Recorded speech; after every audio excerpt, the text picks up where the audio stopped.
And come on, Rockfin, catch up. Do.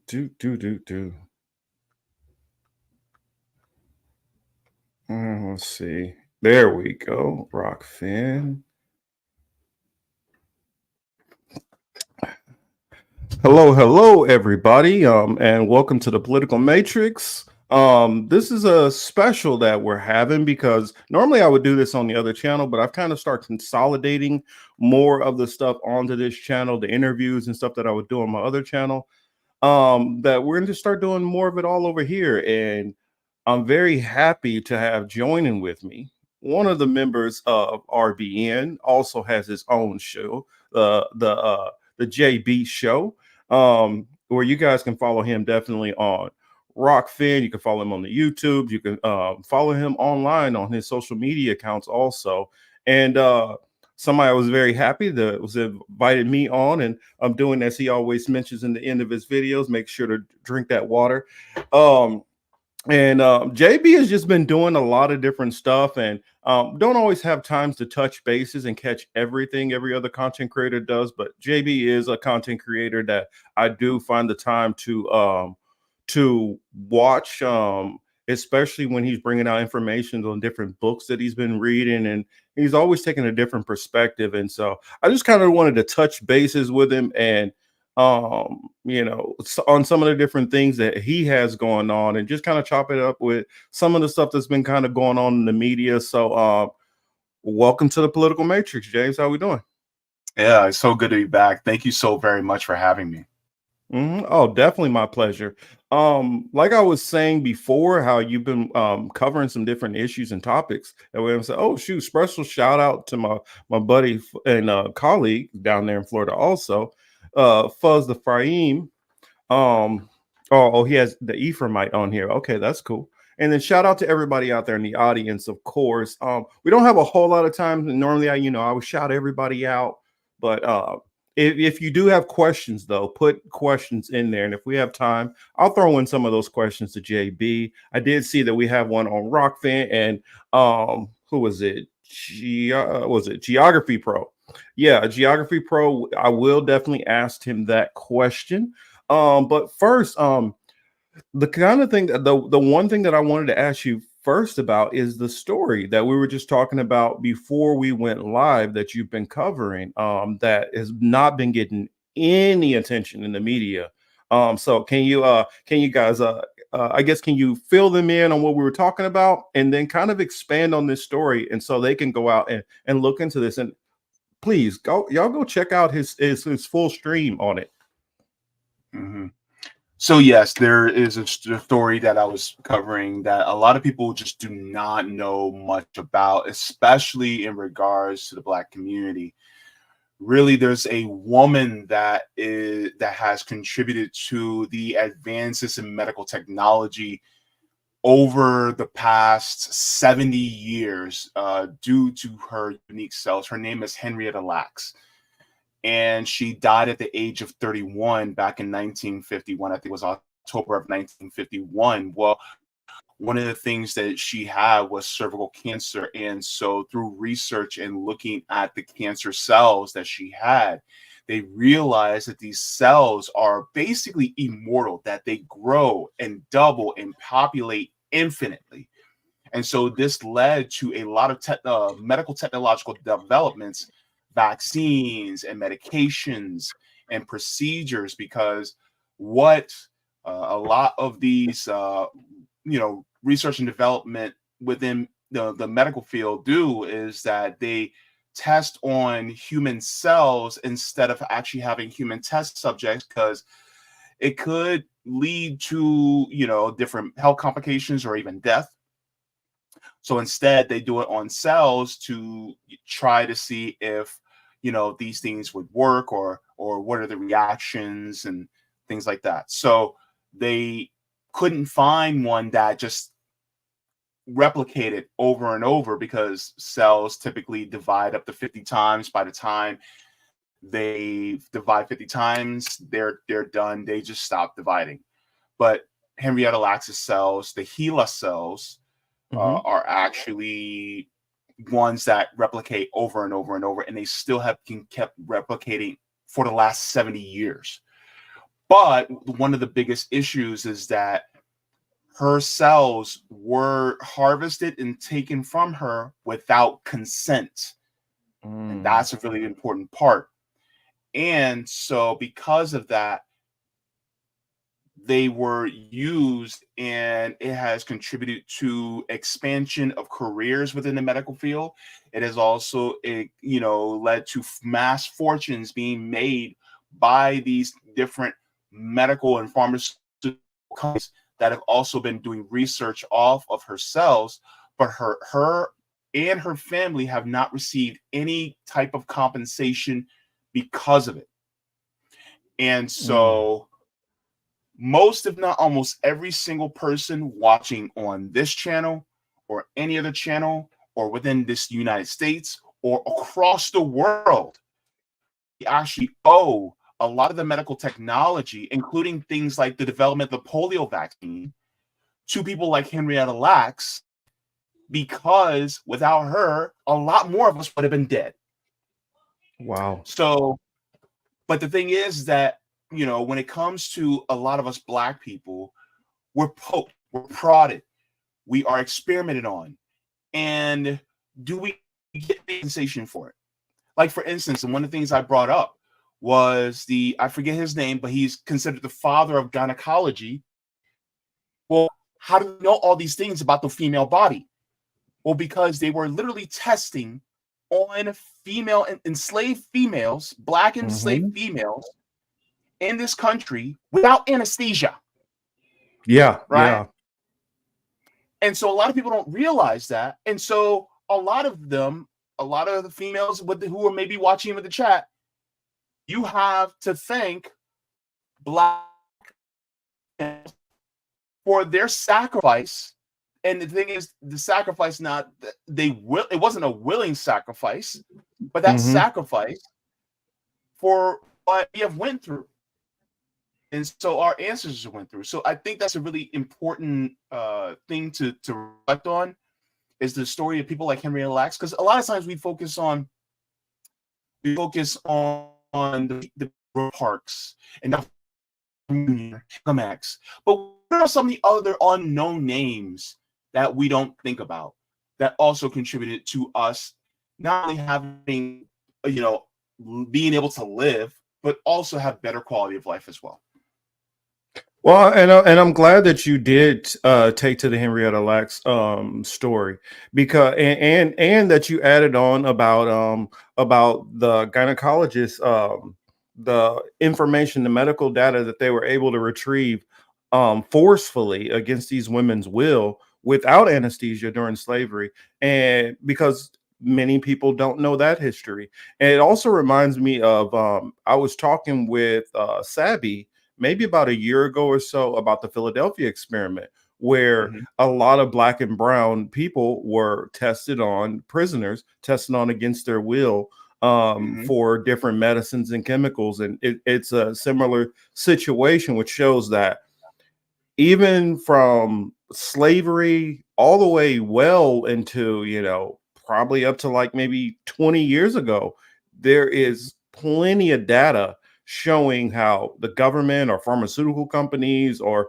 I would call them the lineage of evil, as Amazing Lucas calls them, lineage of evil, how they have done these different things continually. And that's just the stuff that's stuff that is on record, that you can easily find how much stuff that we don't know about, or that's going on right now to this current day. Yep. Absolutely. And let's not forget, like, the Tuskegee experiments, where they were actually putting in syphilis into Black men in this area, or there was other experiments that were done on Puerto Ricans as well. They did that to them too. So the thing is that a lot of us have been poked and prodded and experimented on just for and without consent in unethical ways, which yes, it did lead to some advancements in medical technology, but the way it was done, it shouldn't have been done that way. So I think that's an important piece that a lot of us don't talk about. Like, for instance, if Henrietta Lacks had been given consent to, if she had been able to sign off and say, yes, I do consent to my cells being taken and harvested, if they would explain this to her, maybe she would have been okay with this happening. But the fact that it was done without her permission, that's the egregious part. And then on top of it, make them making billions of dollars off of her cells, and her family, some of her family members not even having health care, even down to this day. And one of the things I forgot to mention was that they actually reached an undisclosed settlement, which is none of our business. But if it's good enough for the family, then okay, good. But the point is that that should have happened decades ago.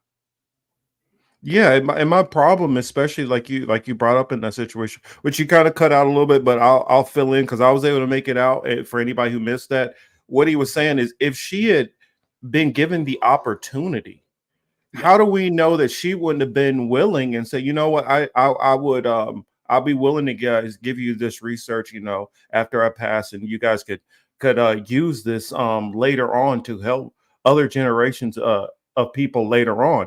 And that's the thing. A lot of times, many of these different experiments, and well, not the ones that we've talked about in particular, like Tuskegee and things like that. I don't think too many people would have volunteered to have syphilis injected, but I'm saying some of the other ones where a person comes into the ER, or they go in to go see their primary care physician, and they have, let's say, some kind of rare case of sickle cell, and they're like, I know that the doctors have told me these are my chances, what I'm dealing with. And if you have something that you believe that can possibly work, that we can use for future generations, that could develop some kind of new cure, how you don't know that people wouldn't have volunteered for something like that. I mean, like recently, I've been doing a lot of research on Bob Marley. I'm going to talk about it in my show later on tonight. How in his last days he was, basically volunteering for a experimental cure. And so I mean, it's just something that I wanted to bring up, especially since I know that what you have going on, what you talk about online with your health issues, that this is something that most people, I feel, wouldn't have crossed their minds unless they were kind of going through the type of struggle which you're going through. And my hats off to you for handling it with dignity and pride, and because I know me, I've probably been held up somewhere, and I'm not getting online to talk to nobody. Yeah, I appreciate that. It's just, and I probably have to thank Henrietta Lacks for that too. Yeah. Being able to survive, and so, it's a bit it's a bit of a task that I've been dealing with for 16 years now. It's definitely not easy, but one of the things that I realize is that you have to take care of yourself as much as you possibly can, because the system at play does not want you to focus on being yourself. They want you to focus on doing the best for the sake of the people, you know. So yeah, it's been a lot, especially over the last few years. But I'm doing. Yeah, and yes, to the audience, yeah, and this is just talking about within Black and Brown. We haven't even went into like the Fiji Islanders, and of course we can go into all the experimentations like Thomas was bringing up about the Native American communities, and it's definitely been, well, minorities within North America, because technically we're not the minorities, we're actually the majority. But Well, to Oh no, oh, go ahead.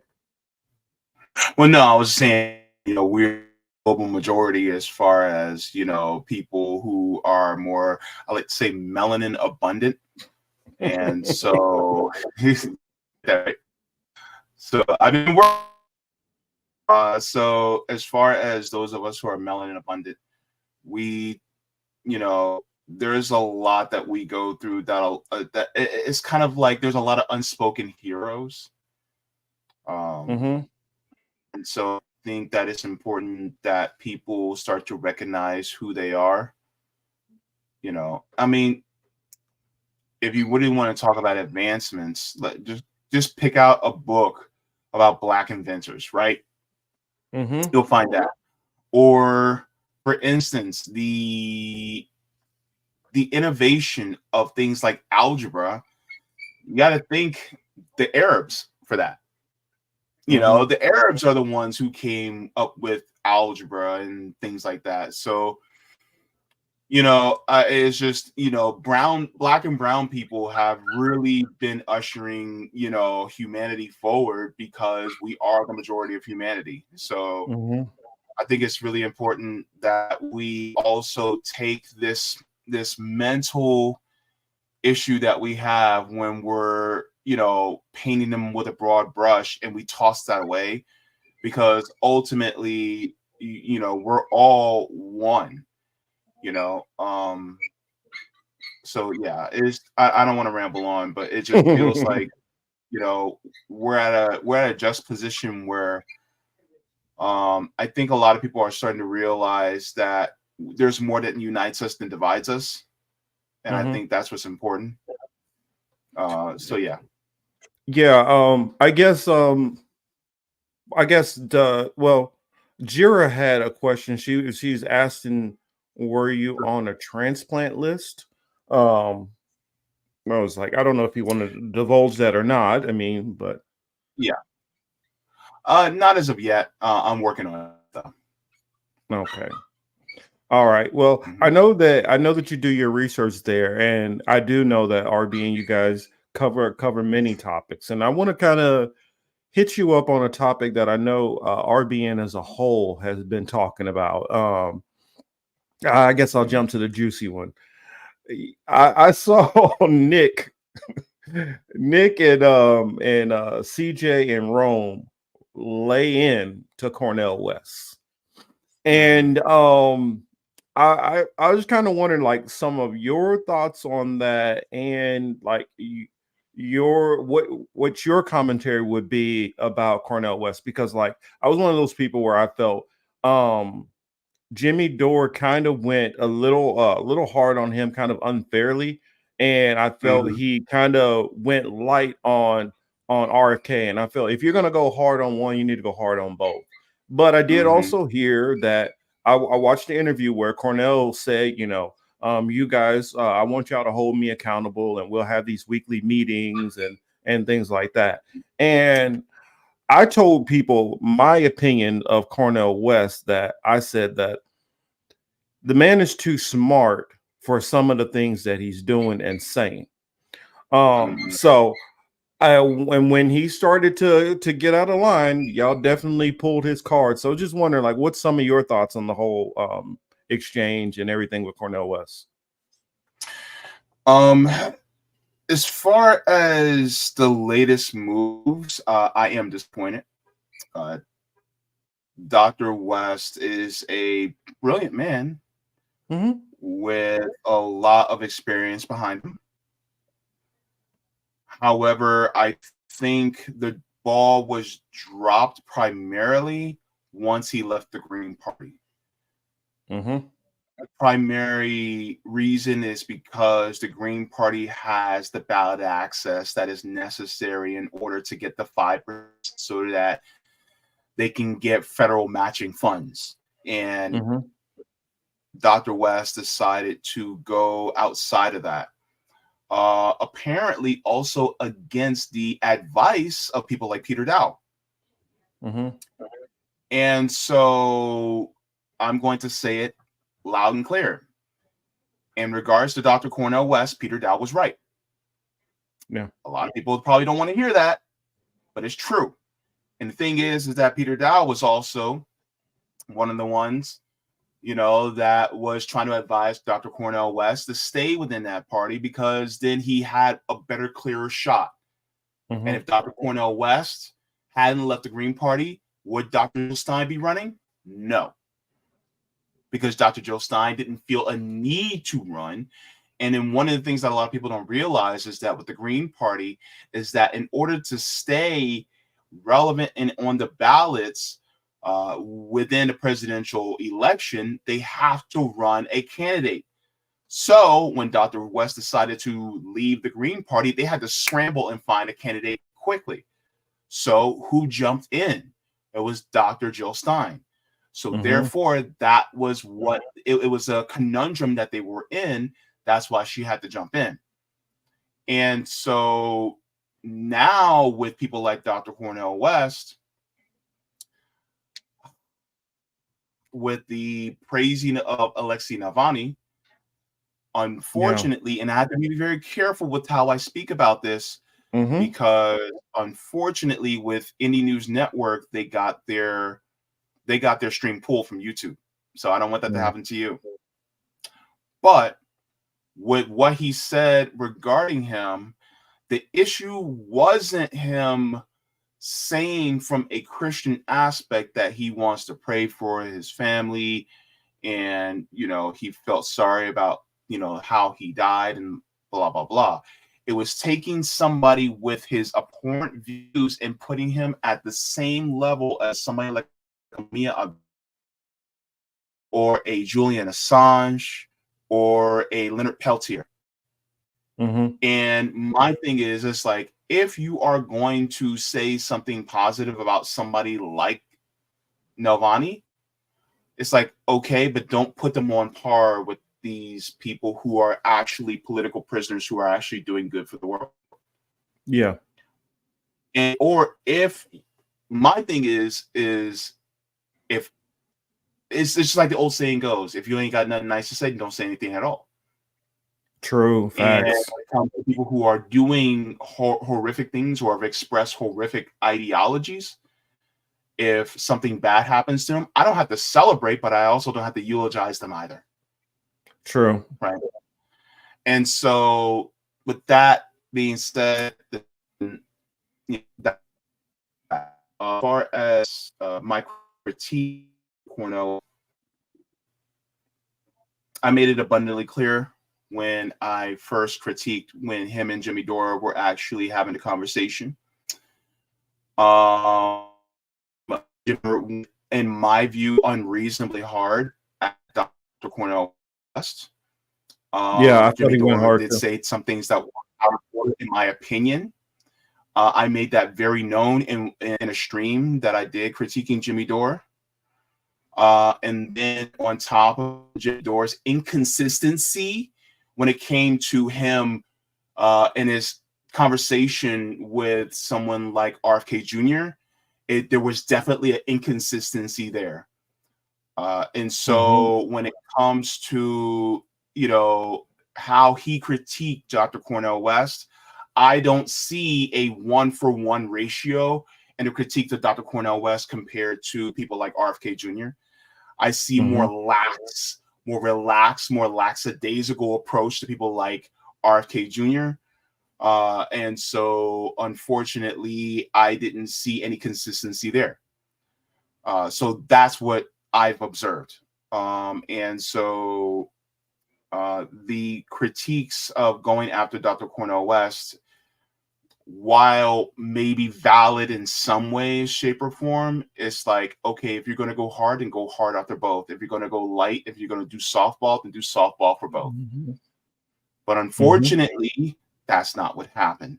And a lot of people have observed that.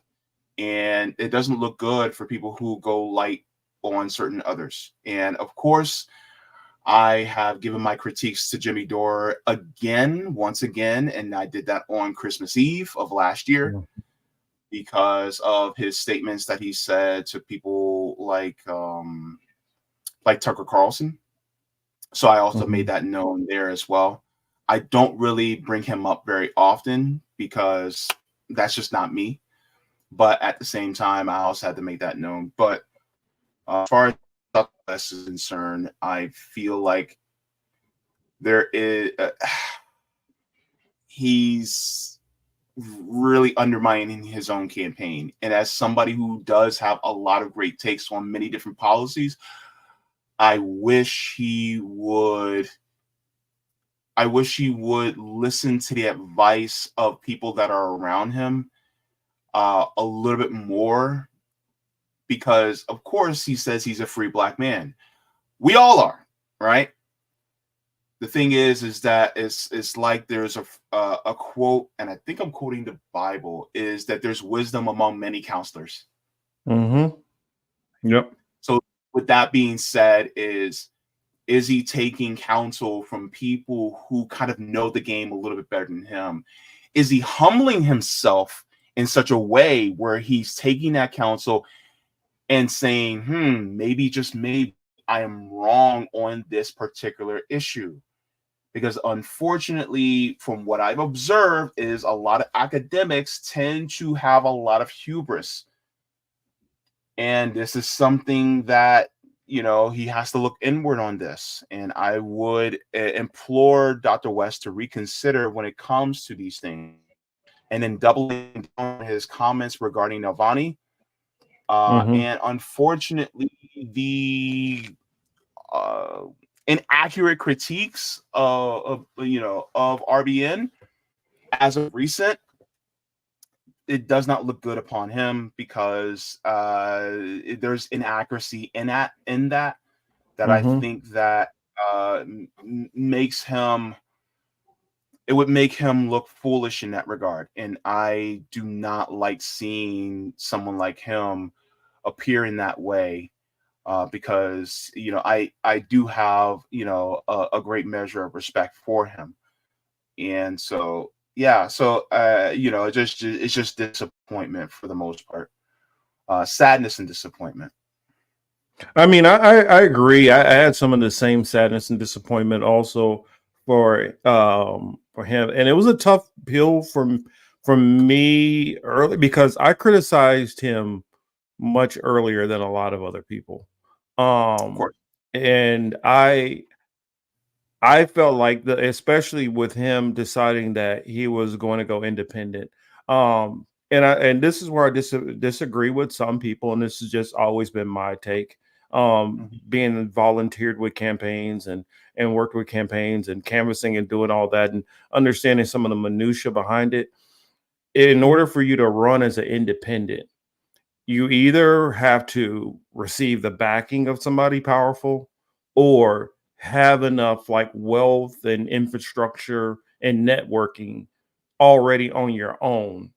And the reason why I felt it was a poor idea to leave from the Green Party, just like I feel it would have been smart for him to stay with the Green. And I think for RFK, the lane he's in, he should probably go for libertarians if they would have had him, which I think he's probably ruined all that. But the reason why I say Green Party for Cornell is because I believe that he has the power to be able to push the Greens wherever he wants them to go versus them pushing him. And so if he was able to get to that 15%,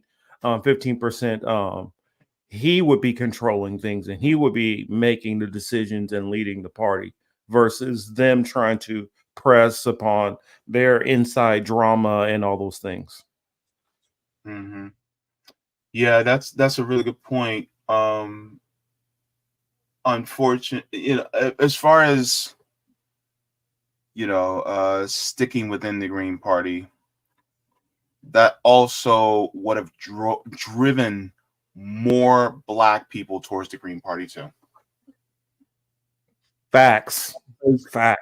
What did Dr. Jill Stein say when we had the General Strike Summit and we had Dr. Jill Stein on? One of the questions that was asked, and I think it was asked by Nick, and I absolutely appreciate this question. He asked her, and I'm phrasing, do you think it would be beneficial for Black people to try to take over the Green Party and use it as a vehicle towards liberation? This was Dr. Jill Stein's answer. She said, I wish Black people would take it over. So there you have it, right? And who better to be able to grasp a hold of that party and then bring more black people, say, hey, they're for reparations. Hey, they want to decriminalize marijuana. Hey, they want to give everybody health care. Hey, they want to end all these wars. Hey, if he would have stuck with it, then it would be a huge, massive potential for the Green Party. And then on top of this, a lot of us black people are now looking at the Democratic Party. We're saying, yeah, if you guys aren't going to do enough for us, then we out. We're Yeah. going, you own in the box to the left, right? That's what we're doing. And so what we could have did was say, you know what? They're not rocking with us. The Democratic Party hasn't rocked with us in a long time. Let's go on to the Green Party. Look, and it's like trying to get on. It's like trying to get from a Hummer limo into a hoopty, right? Mm-hmm. But if you get into the Hummer limo, it's going to take you every which way where you don't want to go. Like, what good is getting that limo if it keeps taking you into a direction you don't want to go?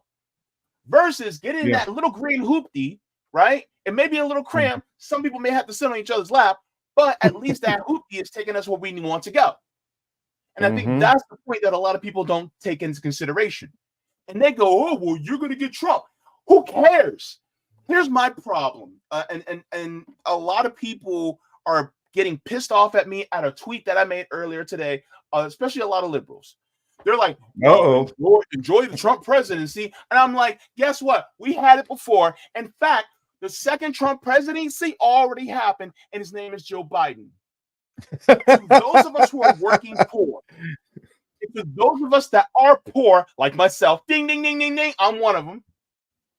Oh, I'm there too. Party doesn't matter. We still catch hell either way. See, for people who go, well, things were worse under Trump, you're in a privileged position because you can actually feel how it was worse. For people who are Trump voters who say, oh man, things are worse under Biden, guess what? You're in a privileged position because you were able to feel the difference. For us, we don't feel the difference. There's nothing different between the both of them. So for those of us who don't feel the difference, who cares? Who the hell cares? Like, for instance, I'm sorry, I'm going on a tangent right now. Go, brother. You cooking. Who cares about which one it is? Because if you give me the choice, either die by drowning or die by burning, which one you want to do? I don't want to die at all. That's the problem. And then when people say, oh, well, you don't want to die at all, well, then you're privileged. No, son, I don't want to die at all. Why are you giving me the choices of either Tweedledee or Tweedledum? Like, get me out of the story.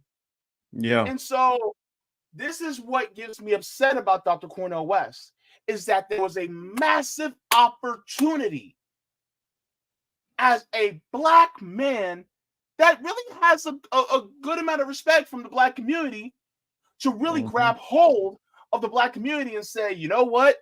We going in a different direction. Yeah. But he's dropping the ball, man.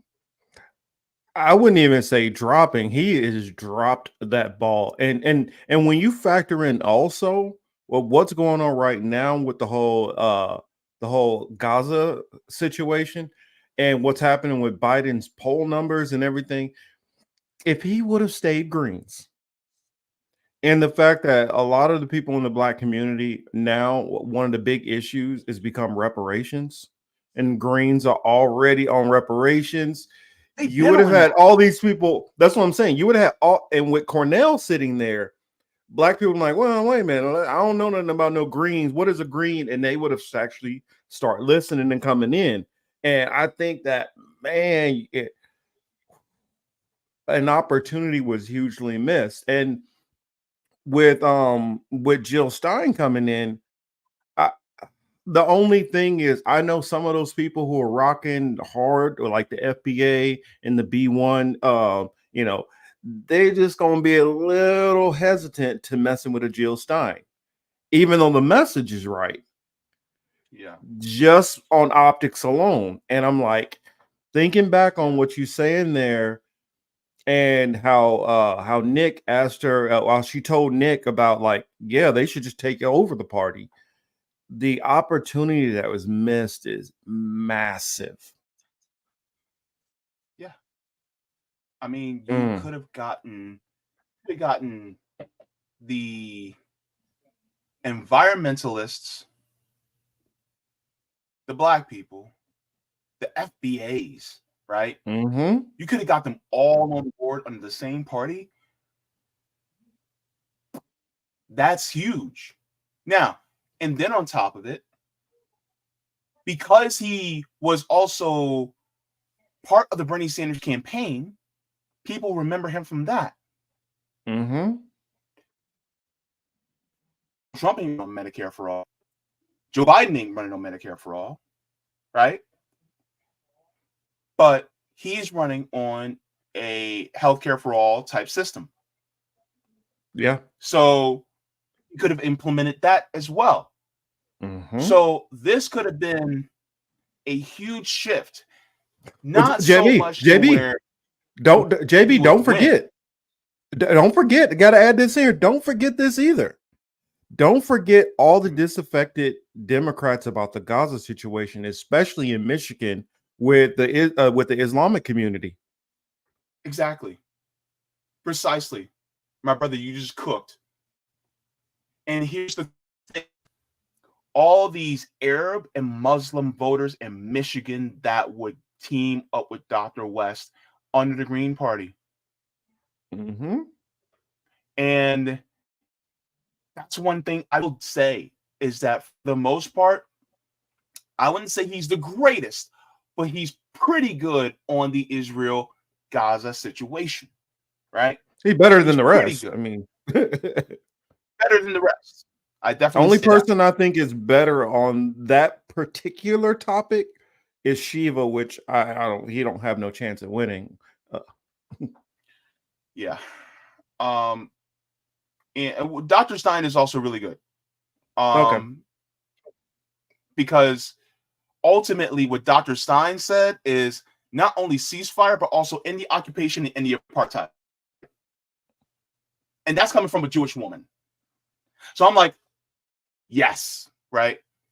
But as far as that point, and then also, mix that with the ballot access, Mm-hmm. because last time they got 47 states. 47, I think they have right? 49 now. Well, shit. Um, so my point is I'm not saying this as if Dr. West, if he's still stuck with the Green Party, he would absolutely win. I'm not saying that. You see, I think what we need to do is look at the long-term gains, right? Mm-hmm. And a lot of times we all focus on the short term every single time. We're focused on the short term. And we have to look at the long game. Because you and I both know. I said this before. I said this on Twitter, and people were having a fit at me. They're having a conniption. I said Trump is going to win. Biden is going to lose on November 5th. It's going to happen, right? When Trump wins, right? Mm-hmm.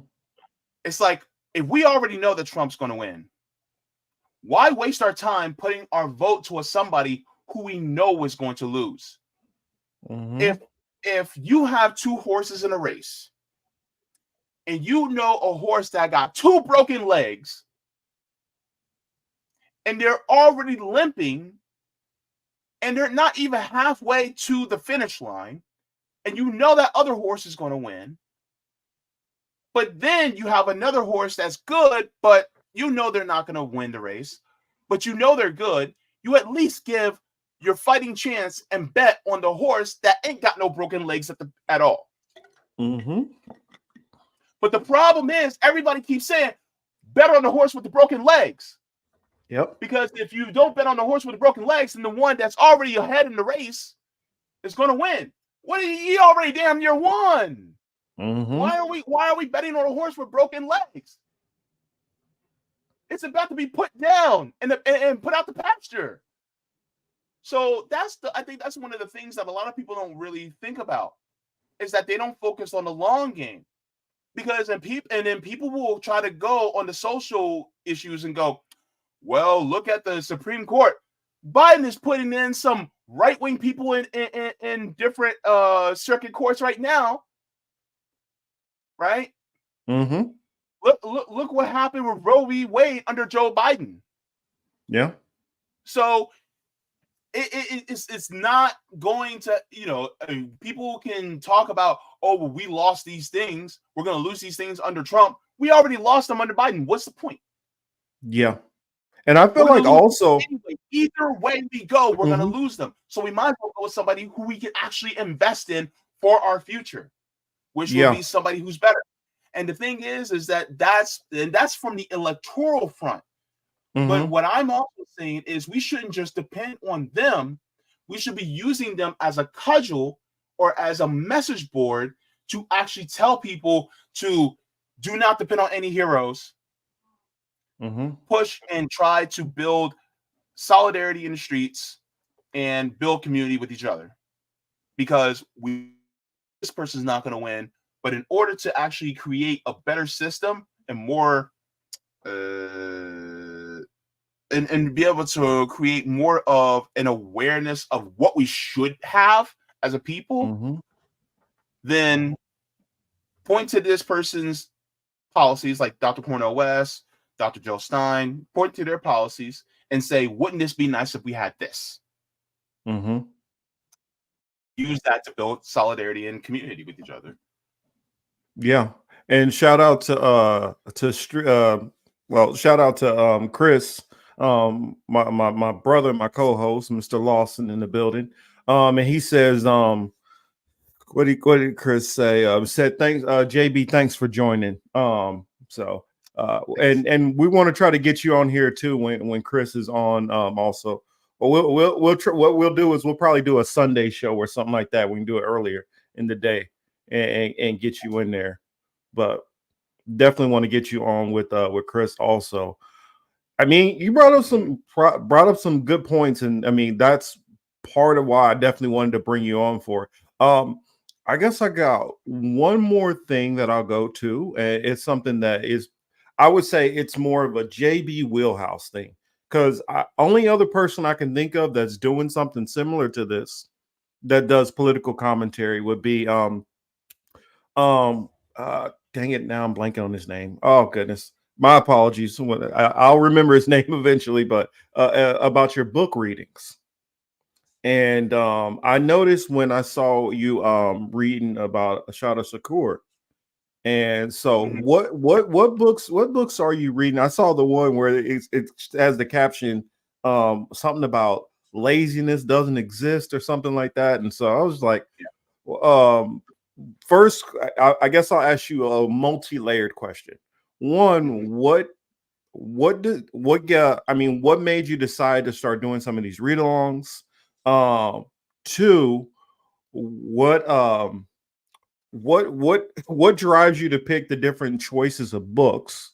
And three, what message would you like to convey to the different listeners and for people who haven't been listening that would like to start listening to some of your read-alongs? Yeah. I hated reading growing up. I did not like it at all. I grew up Jehovah's Witness, as you know. And so we were conditioned to read all the time. But the thing is, like, between reading out of obligation and reading out of want, reading out of and for your own personal enjoyment. Did I read out of my personal enjoyment once in a while? Yes, right. But I also felt reading out of obligation because I had to know what I was talking about when I'm going door to door to preach, right? Yeah. And so when I started coming more into the space and coming more into my own politically, in my socioeconomic opinions, I wanted to educate myself even further in reading things that are more in line with what I believed. So one of the first books that I read, actually, let me get it here. Let me see. Was Dirty Truths by Michael Parenti.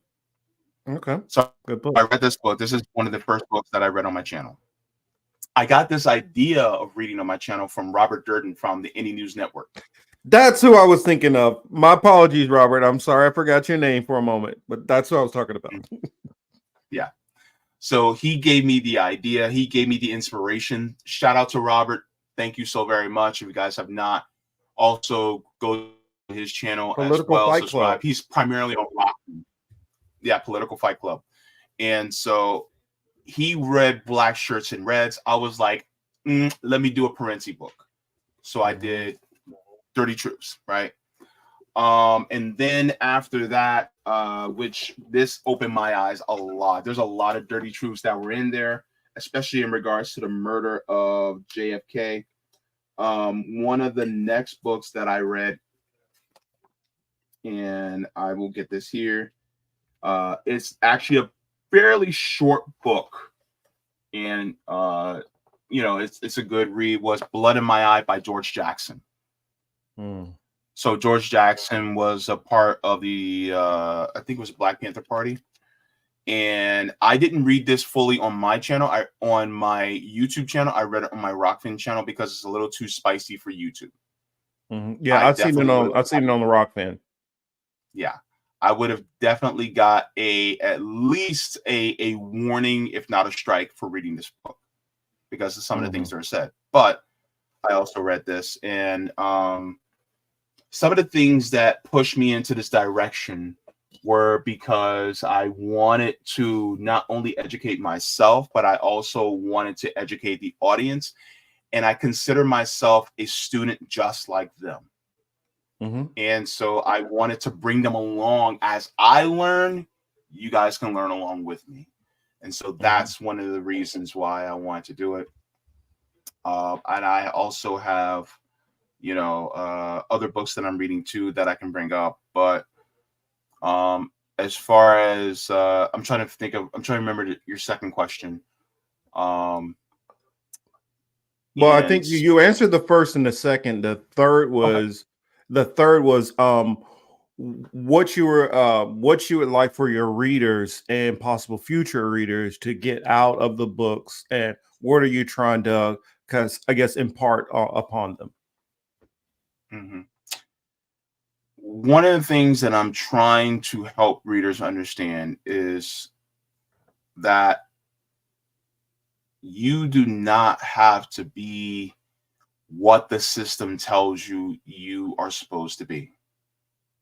The system will tell you that you need to be this automaton, this robot, to just put your head down and just provide work and production for these people who are using you and exploiting you, right?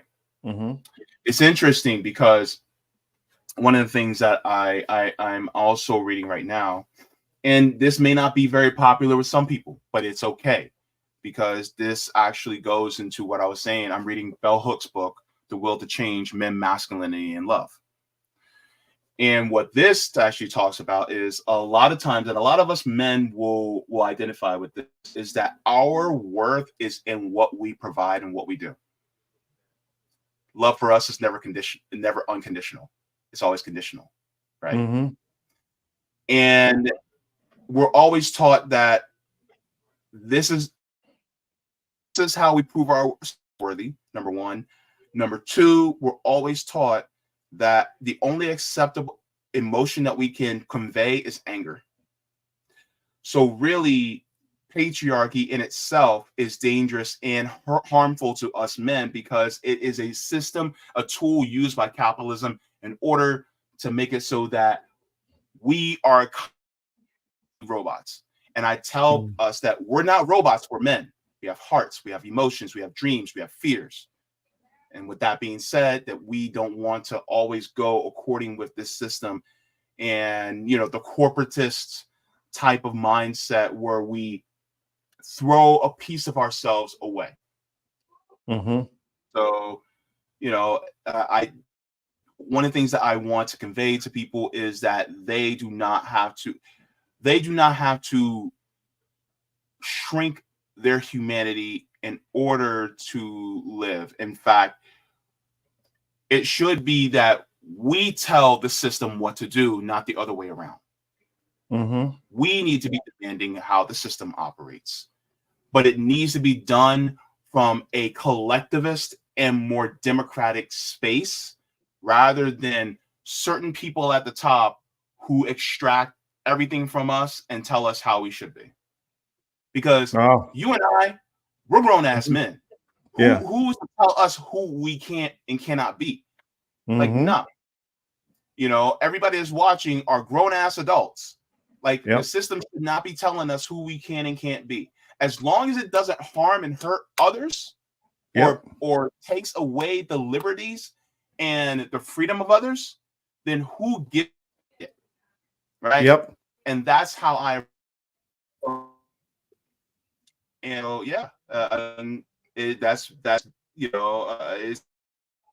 it's about recognizing the power that we ethically have and being able that power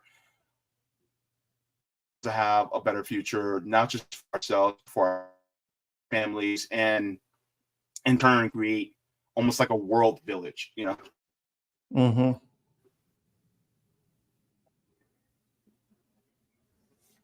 Oh shoot. Did we lose him? Oh, there you go. I say we had lost you for a second. Um, I asked you one last question because Geography Pro actually gave us a super ray for this one. And so I wanted to ask you this question. Sure.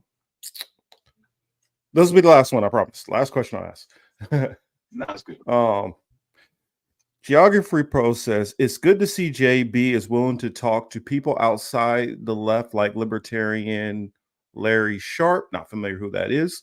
My question for JB is: how much does he believe in the idea of influence from the evil families like the Rothschilds / Rockefellers, along with their occult beliefs, have on our world? Does JB also believe how the elites use the Hegelian dialectic against us every time with problem reaction solution?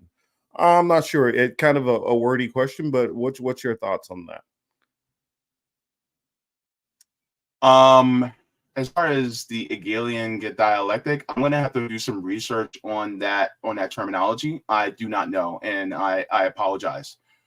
No So worries. I'm gonna have to do some research on that.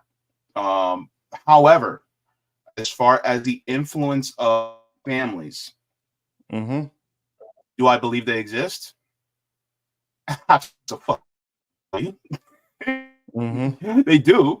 The thing is that but the thing is, it's not just only the families that exist. You have like the Rothschilds and the Morgans and the Vanderbilts, and people will bring up all these different families. Do they Mm-hmm. And have the an Reynolds influence? and so forth. Yeah. Yeah.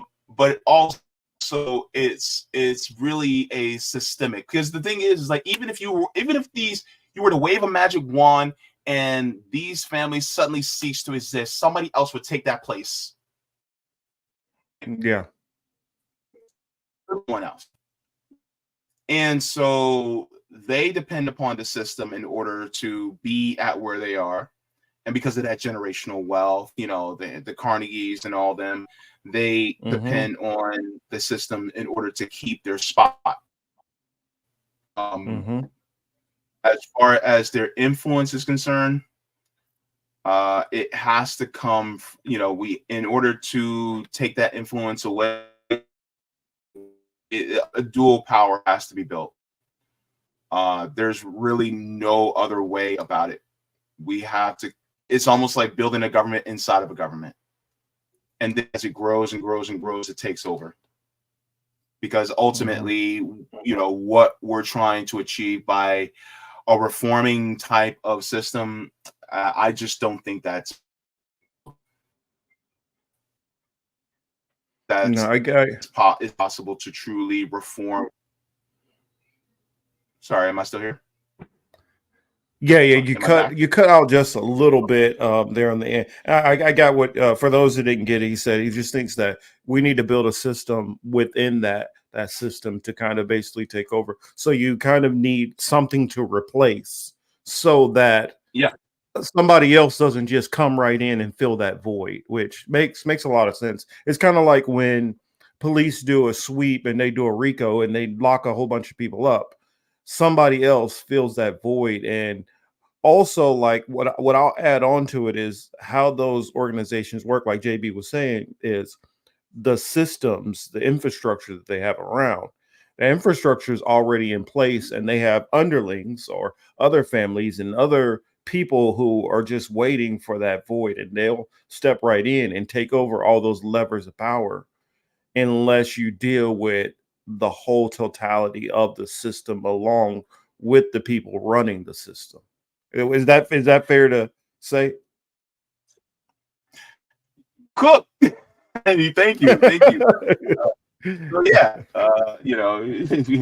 Marcus over here we cooking we got with grease, hot we grease. got we got to do So this yeah, again. We got to do this again, man. I definitely enjoyed it. It's definitely long overdue having you on the show. yeah. For those who don't know, and I don't know how anybody in our audience doesn't know who you are, but for those who don't know, let them know where they can follow you at. I know you dropped something earlier today, didn't you? I normally see you on the Rock Fin because for some reason it doesn't give me your notifications very often on YouTube. So I typically watch most of your stuff when it on the Rock Fin it pops up. Yeah, so if you are not getting the information on the rock, on the YouTube, then the best way to get notifications from me is to get the email through my Substack. I have that as well. I also write articles on my Substack as well, jbefaunt.substack.com. You guys have that. You can find me at JayBefaunt, just like you see here on there. You guys can find me there on my Twitter by the same name. You guys can look that up for YouTube, Rockfin, Twitch, Rumble, uh, including and Facebook. So I have it all there. I'm also part of Revolutionary Blackout Network, so you guys can follow on Revolutionary Blackout Network. I host a JB show on Sundays, and then Sabby and I have the Sabby and JB show on Thursdays at 6. So you guys can follow us there. If I may also just include this, Sure. we do have an Orlando chapter here in RBN where we are also raising funds in order to be able to do some work for our unhoused neighbors, as well as doing some educational work for the community as well. So we're doing that as well. If you guys would like to, we also do donations via Cash App, so you guys can go to $ Orlando RBN. In fact, I'll put the link in the private chat, but we do that Okay. as well, so that people in the Orlando area, if they like to, they can. Um, I think it. I think that's the only problem in the private chat, is that it doesn't highlight the entire thing. But anyways, No, so yeah, it doesn't. I'll yeah, try to see if I can remember to type it. Well, that's dang, I can't type it out in but it's okay. basically I'll just read it out for everybody. Yeah. HTTPS dang, I can't remember what the double dots are. Shit. Was it semicolon? No, semicolon is the period with the comma. The two damn dots, y'all Colon. know what they are.